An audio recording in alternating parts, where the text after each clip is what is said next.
Curvem a cabeça, por favor. Senhor, fale conosco, nos dê a direção que precisamos, fale ao nosso coração, que através da tua palavra, Deus, vidas sejam transformadas, corações sejam quebrantados. É o que te pedimos e agradecemos. Amém. Efésios 4:12, pessoal, uma introdução. Não posso esquecer. Vamos compartilhar o culto? Quem tem acesso à internet aqui, compartilha o culto. Quem está no grupo da igreja, compartilha o culto. Quem está aqui no YouTube, no Facebook, coloque no status do seu WhatsApp, envie para alguém. Vamos evangelizar sem sair do lugar, né, gente? Vamos evangelizar sem sair do lugar. Vamos compartilhar esse culto com amigos, com familiares. Vamos dar oportunidade aos outros, né? O culto está sendo transmitido para dar oportunidade para quem não pode participar do culto presencial. Vamos lá? Compartilhar? Eu já compartilhei já coloquei no status, já coloquei nos grupos, já coloquei. Bom, pessoal, deixa eu dar a introdução aqui para vocês entenderem. Aliás, vamos ler do versículo 12 ao versículo 16. Efésios 4, do versículo 12 ao versículo 16. Vamos ler. Leitura primeiro, vamos lá. Com vistas ao aperfeiçoamento dos santos, para o desempenho do seu serviço, para a edificação do corpo de Cristo, até que todos cheguemos à unidade de fé, ou da fé, do pleno conhecimento do Filho de Deus, a perfeita varonilidade, à medida da estatura da plenitude de Cristo, para que não sejamos como meninos, agitados de um lado para o outro, e levados ao redor para todo vento de doutrina, pela artimanha dos homens, pela astúcia com que induzem ao erro, mas seguimos a verdade em amor, crescemos em tudo naquele que é o cabeça, Cristo, de quem todo o corpo bem ajustado e consolidado, pelo auxílio de toda a junta, segundo a justa cooperação de cada parte, efetua o seu próprio aumento para a edificação de si mesmo em amor. Bom, nós lemos tudo o que a gente vai pregar aqui hoje. Primeira coisa que você precisa entender nesse texto, lembrando que essa continuação de domingo passado, nós estamos no estudo de Efésios, no capítulo 4. Então, quem está pela primeira vez acompanhando o culto, nós estamos estudando o livro de Efésios. Então, todo domingo é uma parte. Nós paramos domingo passado no versículo 12. Hoje a gente está continuando ele. Nesse texto, Paulo fala sobre maturidade espiritual. Introdução: maturidade espiritual. Do 12 ao 16, ele fala sobre maturidade espiritual. Vamos aqui na tela comigo no versículo 12. Com vistas ao aperfeiçoamento dos santos para o desempenho do seu serviço, para a edificação do corpo de Cristo. O que ele quis dizer nesse versículo? Diz assim: quando os santos são cuidados corretamente para desempenharem bem os seus serviços, a igreja, como corpo de Cristo, se edifica plenamente. Quando todos os membros do corpo exercem bem, cada qual a sua função, o corpo inteiro goza da saúde. Mas quando um dos membros, tais como as mãos, fígado ou coração, não exerce completamente as suas funções, todo o corpo sofre. É o que acontece com a igreja. Ela somente é saudável quando todos os membros cumprem, cada qual a sua função. Somente dessa forma uma igreja pode ser edificada. Isso é glorioso. Lembrando que a igreja é o corpo e Cristo é o cabeça. Paulo, ele fala do cumprimento de cada membro ou de cada função do membro. Quando todos os membros do corpo funcionam bem, o corpo é saudável. Mas quando um dos membros sofre, todo o corpo sofre. O que Paulo quis dizer? Que a igreja, ela não é solitária. A igreja não se baseia em uma pessoa. A igreja é composta por membros. Nós somos membros do corpo de Cristo. E cada membro deve cumprir a sua função. Quando nós falamos função, não é apenas, pessoal, por exemplo, domingo que vem a gente vai ter a ordenação dos diáconos. Você vai conhecer os diáconos que temos, os antigos, e também você vai conhecer os novos, que serão apresentados. Por mais que o diácono ele tenha a função na igreja e precisa deles, como precisa, por exemplo, do pastor, como precisa do ministro de louvor, mas precisamos também dos membros. Eu acabei de citar para vocês aqui sobre missão, obra missionária, pastor missionário, evangelista, aquele que faz missão. Isso é cumprir uma das funções. E o membro que não tem nenhum tipo de cargo na igreja, ele não pode pensar assim: eu não sou isso, eu não sou aquilo, eu não tenho função. Você tem a função no corpo, porque não faria sentido você estar inserida no corpo e não ter nenhum tipo de função. A sua função no corpo é cooperar com a igreja, é testemunhar Cristo, é orar pela igreja, é falar do amor de Cristo para aqueles que estão lá fora, é ser testemunha, é demonstrar, é ser embaixador de Cristo nesse mundo. Essa é a sua função, como minha, como de todos nós.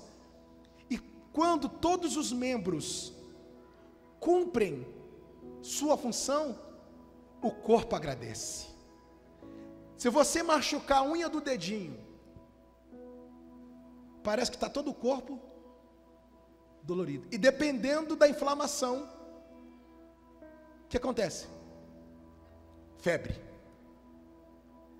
A unha do dedinho, o que a unha do dedinho tem a ver com a orelha esquerda? Tem a ver, tudo tem a ver, porque estão no corpo. Então quando um membro sofre, o corpo inteiro sofre. Por isso que a ideia de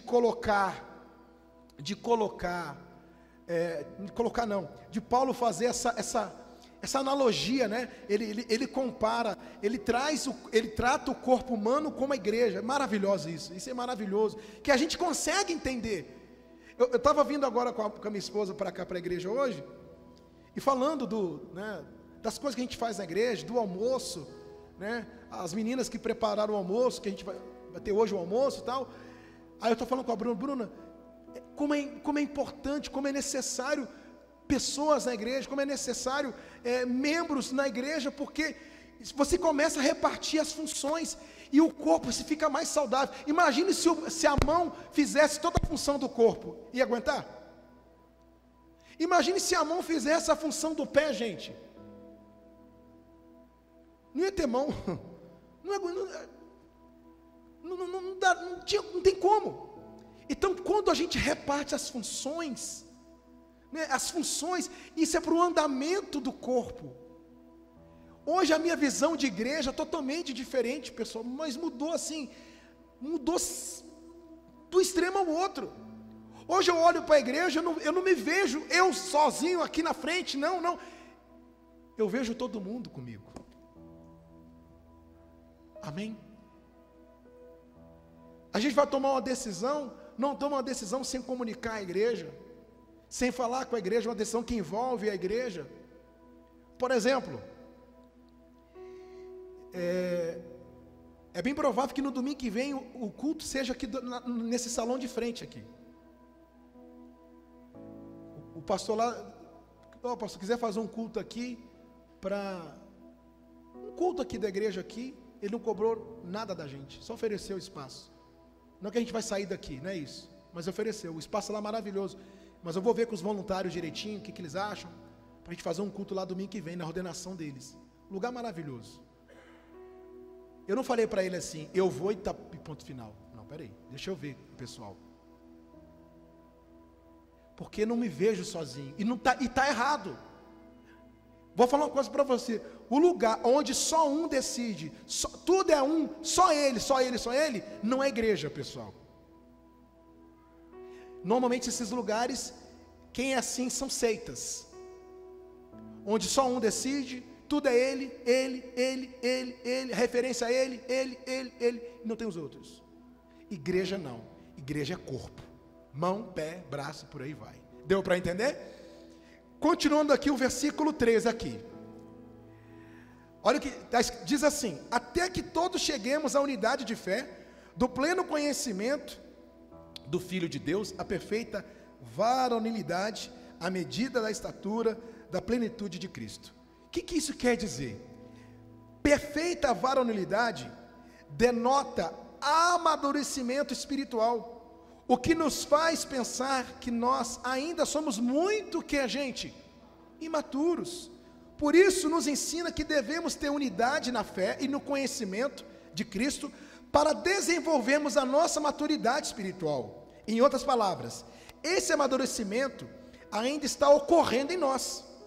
E o segundo objetivo da igreja é exatamente esse: é de nos edificarmos como um corpo, com uma unidade madura e plena. Então, por que Paulo fala na perfeita varonilidade? O que ele quis dizer? Que nós cristãos somos imaturos. Então, se nós somos imaturos, devemos buscar a maturidade todos os dias. A gente tem que se sentir imaturo.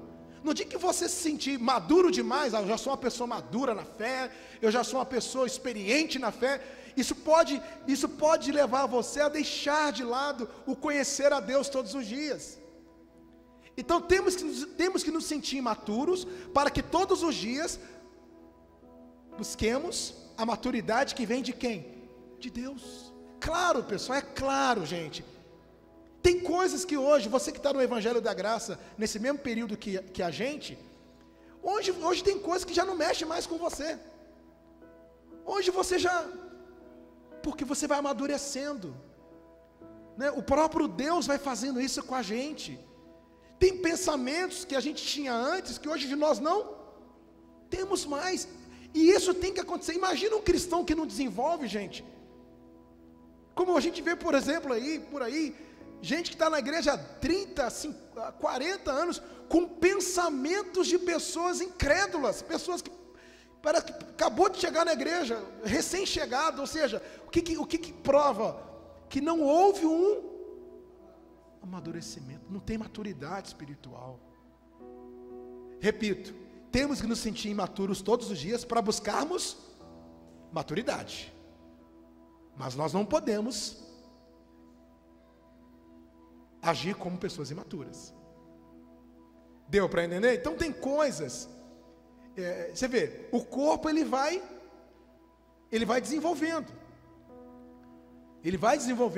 a criança, quando ela vai aprendendo a andar, vai aprendendo a caminhar, ela vai segurando nas coisas, né? Mas chega um tempo que ela não precisa segurar mais, porque o corpo está o que, gente? O corpo está desenvolvendo. Então isso tem que acontecer com quem é crente, pessoal, com quem está no corpo. Tem que haver um desenvolvimento espiritual. E como nós desenvolvemos espiritualmente? Deixa eu fazer aqui uma analogia com a criança. Como é que a criança desenvolve? Como, Beth? Leite materno, comida, o pai segurando na mão, ou seja, tem que comer. Como é que o crente desenvolve com Deus? Comendo a palavra, comendo o alimento espiritual, que é a palavra de Deus. Senão não desenvolve. São as lutas da vida, as coisas que Deus permite, na igreja, para o amadurecimento da igreja. A pessoa que vem para cá, eu vou para Atos 2, porque lá não vai ter problema nenhum, que nada, os problemas têm que acontecer aqui dentro, para o amadurecimento da igreja. Amém? Se não houver, se Deus não permitir as lutas, as dificuldades, como a igreja vai desenvolver? Como a igreja vai crescer? Não pense você que são as coisas boas que fazem a gente crescer, não são não, pessoal. O que nos faz crescer são as dificuldades da vida. As coisas que mais te ensinaram foram os problemas da vida. Tudo que você passou de ruim na sua vida te ensinou alguma coisa. Aí que está o nosso aprendizado. Assim também a igreja. A maturidade vem assim, a maturidade vem nos erros. Vou citar uma coisa que aconteceu no meu ministério uma vez, e eu aprendi com isso. Eu era muito novo, e a mãe brigou com a filha dentro da igreja. Dentro da igreja, sim. Elas brigaram em casa, brigaram de tapa mesmo, as duas. E as duas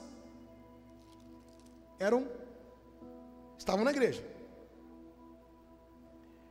E aí, essa moça que brigou com a mãe, já é casada, já tem filho, já tem marido, já tinha marido e tal. E a mãe dela foi lá e brigou,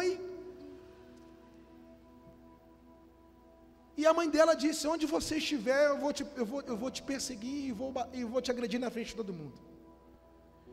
Aí esse problema chegou para mim. A filha conta o problema dela para mim. As duas tias que estavam no dia foram à igreja para falar, para serem testemunha do que aconteceu. Orientei a filha e depois eu chamei a mãe. Falei com a mãe assim: olha, a senhora não pode fazer isso. Sua filha já é casada, tal. A gente tem família. Resumindo, a mãe ficou contra quem que você acha? O pastor. O que eu aprendi com isso? A gente orienta espiritualmente. O problema de família se resolve na família. Amém? Quiser uma orientação, a gente está aqui. A mãe acabou interpretando o seguinte: o pastor ficou do lado da minha filha e ficou contra mim. O que isso me ensinou? Eu vou até aqui. Daqui para frente é entre eles, então fica entre. Eu vou orientar aqui, ó. Eu tive que apanhar para aprender isso no ministério.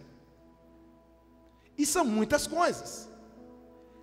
E o que eu vejo? Deus permite essas coisas acontecerem para o amadurecimento do corpo da igreja. Amém, pessoal? Continuando aqui na tela. Bacana demais isso, né? Versículo 14 agora.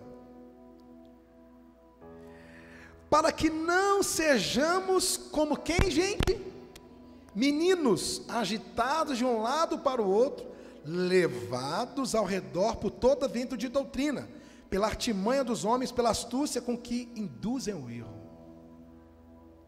Efésios 4,14 fala sobre isso. Não sejamos como meninos. Olha o que ele quis dizer. O que aconteceria se agíssemos como essas crianças? Seremos agitados e levados por todo o vento, que significa que está sendo totalmente dominados pela força desse vento. Mas essa situação não se dá somente porque os santos agem como crianças, mas também porque são seduzidos pelas falsas doutrinas, ou seja, pode ser qualquer tipo de ensinamento, menos aquele que ensina corretamente o conhecimento sobre Deus. Não se trata apenas de seitas, mas de qualquer ensino que tenha ideias distorcidas. Então agora Paulo já fala, agora ele já aponta a maturidade. Ele fala: não sejamos como meninos, que ficam agitados de um lado para o outro, e são levados pelas artimanhas, pelas falsas doutrinas. Por quê? Porque nessa igreja em Éfeso já havia falsos mestres, falsos ensinamentos, e os imaturos, os meninos na fé, o que aconteciam com eles? Eles eram seduzidos. Por isso que cristão, ele tem que ter maturidade, porque os ensinamentos distorcidos estão espalhados. Chega no seu WhatsApp toda semana alguma doutrina errada, alguma falsa doutrina. Mas se você tiver maturidade na fé, conhecimento na fé, você não vai ser seduzido por elas. Amém? Nós não podemos ser como meninos. Eu conheço uma pessoa que começou, o pastor Joel, até se interessar pelo evangelho genuíno, o evangelho da graça, mas acabou voltando. Por que ela voltou? Porque ainda não é madura na fé, na verdadeira fé. Ainda é menina ainda, por isso que foi seduzida de novo. Mas quem já tem maturidade na fé, dentro do evangelho verdadeiro, não cai nas artimanhas do diabo mais. tudo que é falado para você hoje, eu tenho certeza, você confere se realmente é bíblico. E na dúvida você pergunta para alguém, porque você não quer mais cair na artimanha. Paulo, ele fala, não sejamos como menino. Ele fala, não sejamos. Ele não fala só das pessoas, fala dele também, ó. Eu me incluo nessa, eu não posso ser menino não, porque as artimanhas elas chegam para tentar seduzir a gente, pessoal. Vem tentando seduzir a gente, né? Você vê que hoje vem assim, né? O pessoal vem, sopra e tenta seduzir aqui, seduzir aquilo, mas a gente tem que ser maduro na fé. Dizer não a hora que tem que dizer não. Muitas pessoas que chegaram até nós, tanto na igreja física como na igreja online, todas nós procuramos ajudar, pessoal. Mas, pessoal, eu vou até onde eu posso ir. Eu não tenho poder de entrar aqui. O que eu posso fazer por alguém, eu faço. De ensinar o caminho, de mostrar a palavra. Agora, mente e coração não é comigo. Aí já é obra do Espírito Santo e a pessoa. Amém? Não sejamos como quem, gente? Meninos. Nós não podemos cair na artimanha. Cuidado, muito cuidado. Cuidado com aqueles vídeos melancólicos que você recebe. Cuidado, filtra bastante. Filtra, até música, até louvor que você receber, filtra esse louvor é cristocêntrico, essa música fala de Jesus ou fala do ego da pessoa, essa música aponta Jesus ou aponta a pessoa, de quem que nós estamos falando aqui? Cuidado para você não cair na artimanha. Eu já caí na artimanha uma vez, quem já caiu também? Eu já caí uma vez, e não vou cair de novo, não vou cair de novo, de maneira nenhuma. Às vezes a gente é até chato, no extremo assim, para a gente não quer cair no erro de novo. Muito cuidado, cuidado na igreja, tudo que a gente faz na igreja, vamos ver se isso tem a ver com a Bíblia, isso pode levar para um outro lado, a gente tem que ter muito cuidado. Conversava com o pastor Jonas ontem, falei, Jonas, falando sobre o corpo, igreja, a igreja tem poucos membros, não tem muitos membros, mas que desde que ela seja saudável. Se for para ser uma igreja cheia de corpo estranho, pessoal, melhor não ter igreja. Melhor uma igreja pequena, com poucos membros, mas saudável. Os membros são saudáveis. Amém? E se os membros são saudáveis, os membros cooperam para a edificação da... Por isso que hoje eu entendo que Paulo, com Emineu e Alexandre, ele expulsou esses homens da igreja. Ele expulsou esses homens da igreja. Paulo fez isso, sim. Por que ele expulsou? Porque era um corpo estranho dentro da igreja. Eram homens infiltrados. Eles levavam falsas doutrinas. Essas pessoas edificam a igreja, gente? Elas não edificam a igreja. Elas atrapalham o desenvolvimento. Elas tentam atrapalhar a edificação da igreja. Por isso que... Amém. Então, você vê que não sejamos como meninos. Ore a Deus. Ore a Deus, Deus, me dá maturidade nas minhas escolhas, me dá maturidade nos meus olhos, Deus, eu quero enxergar como o Senhor enxerga. Deus, me dá maturidade nas minhas escolhas, me dá maturidade o que eu devo fazer, porque nós não podemos cair nas artimanhas do diabo mais, pessoal. E cair na artimanha do diabo, você sabe que o diabo é espírito. E ele precisa de um corpo, ele precisa de alguém. Ele vai usar pessoas, ele vai usar. Mas cabe a nós maturidade. Maturidade.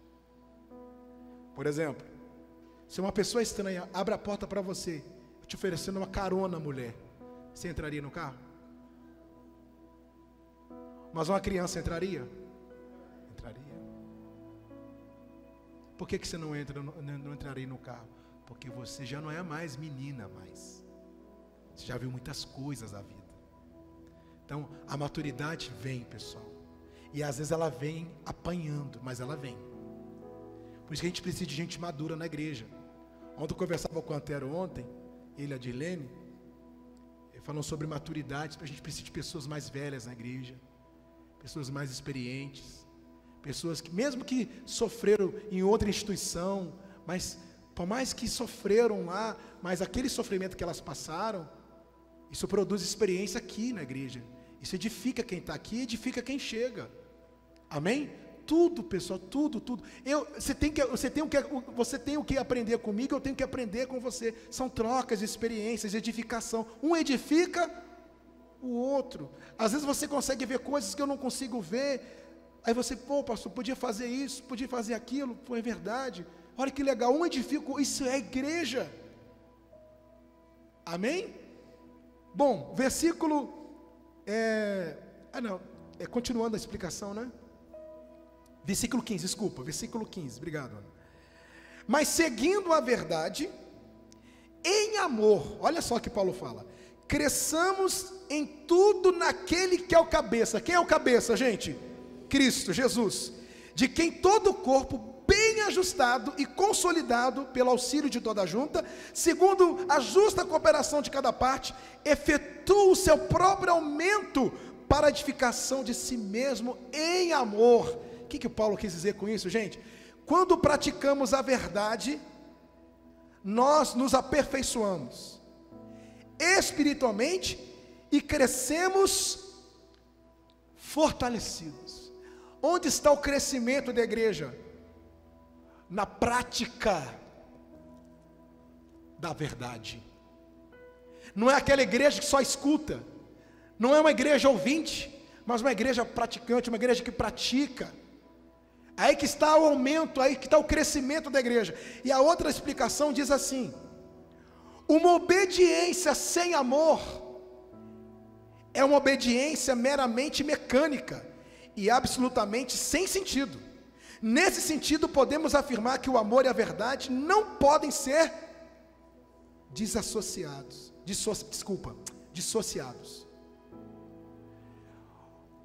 Amor sem obediência não é amor. Amor envolve obediência. Jesus lá na cruz, aliás, na cruz não, indo para a cruz ele disse: Pai, se possível for, passa de mim o cálice, mas contudo não seja feita a mim, mas a tua vontade. O corpo de Jesus não quis ir para a cruz, mas a obediência dele ao Pai, o amor ao Pai, o fez ir para a cruz. Então, amor anda com verdade, pessoal. Amor e verdade, não existe amor e mentira junto. Se tem mentira junto do amor, não tem amor. Amor está aliado à verdade. O amor a Cristo está aliado à verdade, à palavra dele. Então, que sejamos praticantes dessa palavra. E continuando a explicação, diz assim: o processo de crescimento chamamos de santificação. Isso é importante explicar. Que dia que Jesus vai voltar? Não sei. Mas enquanto estivermos aqui, estamos num processo chamado santificação. Todos nós somos imperfeitos, cheios de pecados e falhas, mas estamos, melhor dizendo, no processo chamado santificação. E esse processo chamado santificação traz o crescimento da igreja. Então todo crente, quem está no corpo de Cristo, está em processo de quê, gente? Santificação. Até quando? Não sei até quando, mas que estejamos sempre nesse processo de santificação. Bom, o que acontece nesse processo? Tudo que você possa imaginar. Dentro do lado espiritual. Acabei de citar para vocês os problemas que Deus permite, o alimento espiritual, a prática da palavra, a maturidade espiritual, tudo isso está dentro do processo chamado santificação. E aí, esse outro trecho diz assim: cada parte do corpo recebe e produz energia de que necessita. Quando existe a cooperação de todas as partes, o corpo cresce forçadamente. Como? Normalmente. Uma verdade muito importante é o fato de que o corpo cresce proporcionalmente ao crescimento de cada membro.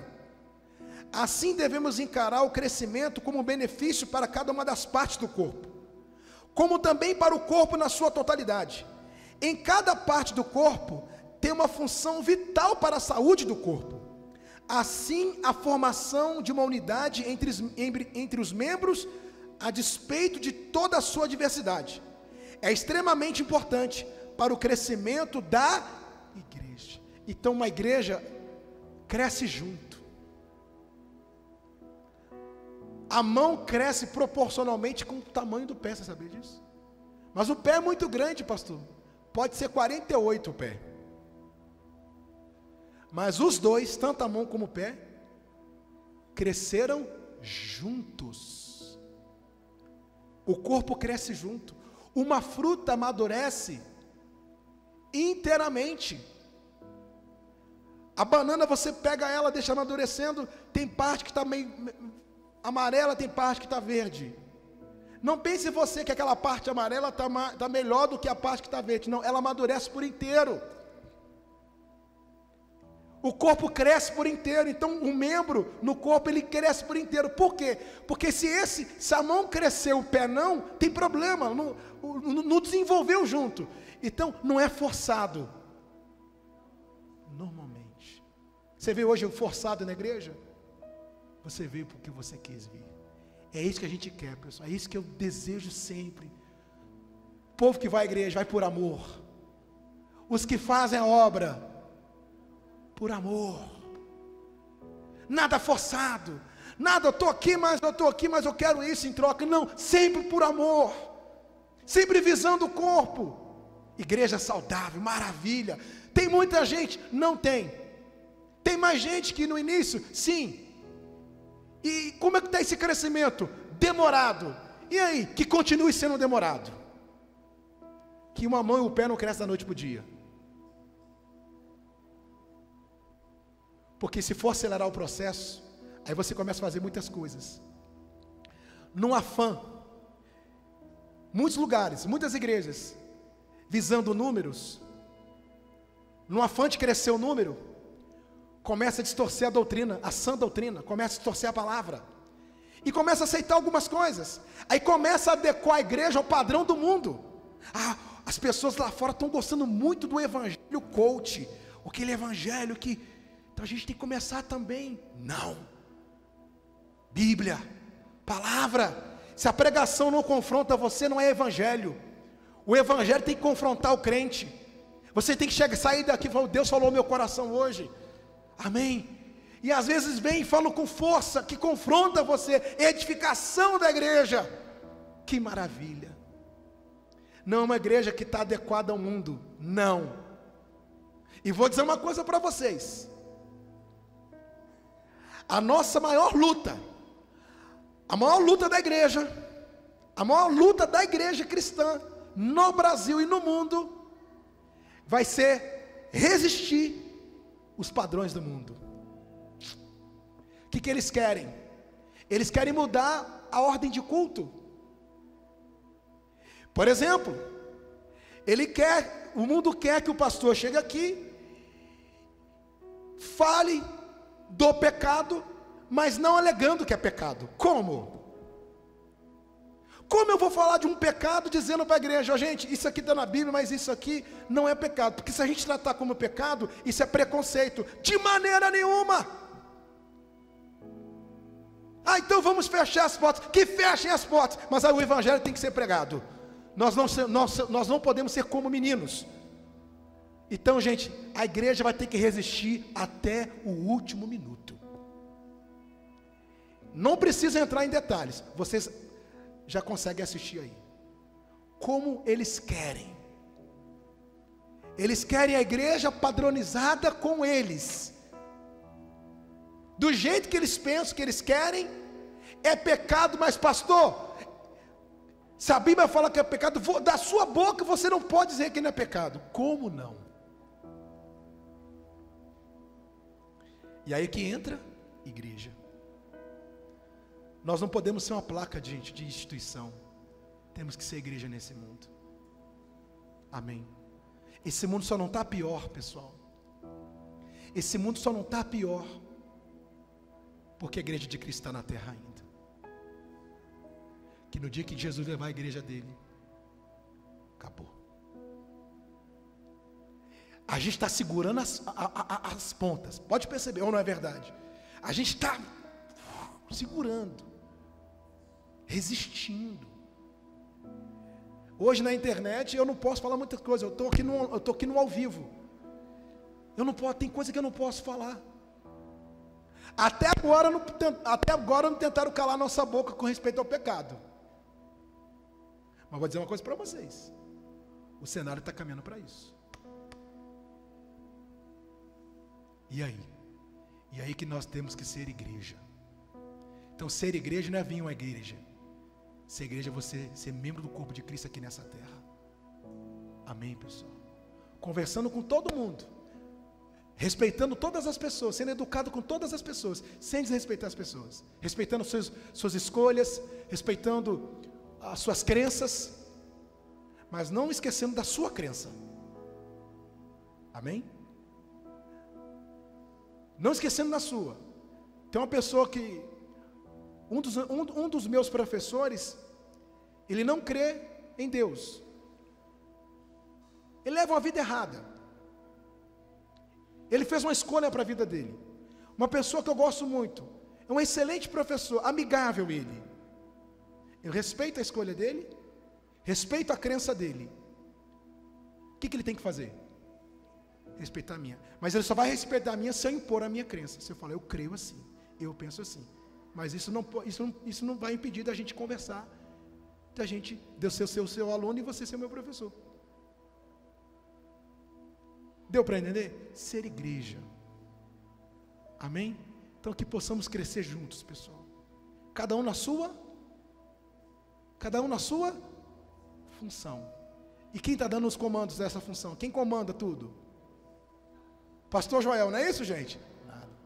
Quem comanda tudo? Cabeça que é Cristo. Amém? O pastor não é o cabeça da igreja. O pastor é membro da igreja. Cabeça é Cristo. Fique em pé no seu lugar, por gentileza. Que sejamos igreja. Nós vamos nos derramar diante de Deus agora. Sabe uma coisa que eu convido a você a fazer hoje? Quando eu dei o exemplo aqui da unha do dedinho, né? Machucou a unha do dedinho. Quando você machuca alguma parte do corpo, tem machucado que você fala assim, isso aqui vai cicatrizar amanhã mesmo, já está. Mas tem machucado que você tem que fazer o quê? Você tem que cuidar. Você tem que passar uma pomada. Você tem que passar o metiolate, que não arde mais, né? Que não é igual aquele metiolate que quando a gente era criança. Oxigenada. Não entendi. E arde. Dói, né? Uma coisa interessante que estou vendo nesse verdadeiro evangelho, quando eu comecei a estudar sobre isso, que Cristo nos fere. Cristo nos fere. Eu achei isso, da primeira vez que eu vi essa expressão, Cristo nos fere. Ele nos fere com a palavra. E a ferida de Cristo cura as nossas feridas. Então, o que nós vamos fazer agora? Se cada membro tem sua função, a mão tem uma função, mas se a mão está machucada, ela não consegue desenvolver bem sua função. Então o que precisa acontecer com a mão primeiro? Se curar, tratar. Então, você é uma função nesse corpo. E se tem alguma ferida em você, se tem alguma coisa que precisa ser tratada em você, você vai pedir para Jesus tratar dela agora aqui. Amém? Amém? E fala, Jesus, essa palavra está me ferindo aqui hoje para curar a minha ferida. Vem como espada, por isso que a palavra vem como espada, né? Ele assemelha a palavra como espada, porque a palavra fere, mas fere para curar, não fere para ferir, fere para curar.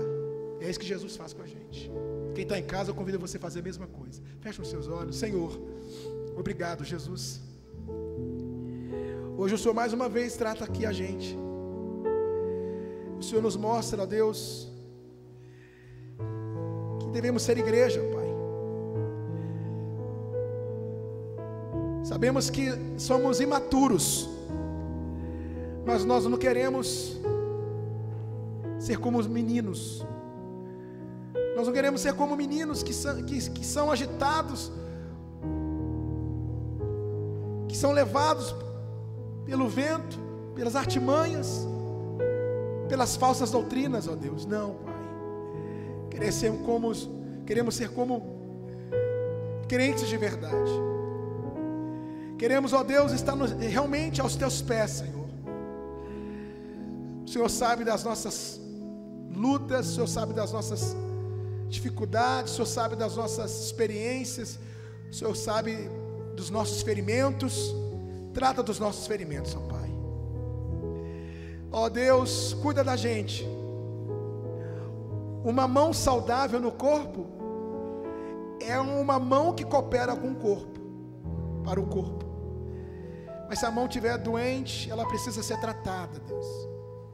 Senhor, trata da gente, Senhor. Fala, Jesus, cuida de mim, Jesus. Vem tratar do meu coração, tratar da minha vida, Deus. Trata, Pai.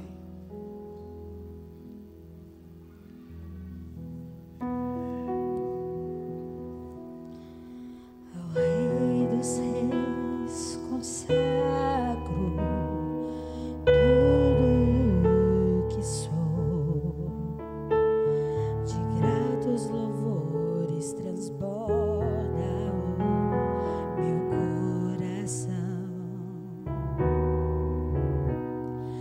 Minha vida eu entrego nas tuas mãos, meu Senhor, pra te exaltar com todo o meu amor. Eu te louvarei conforme a sua justiça. Cantarei louvores, pois tu és altíssimo. Celebrarei a ti.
seja dada a Ti, ó Pai.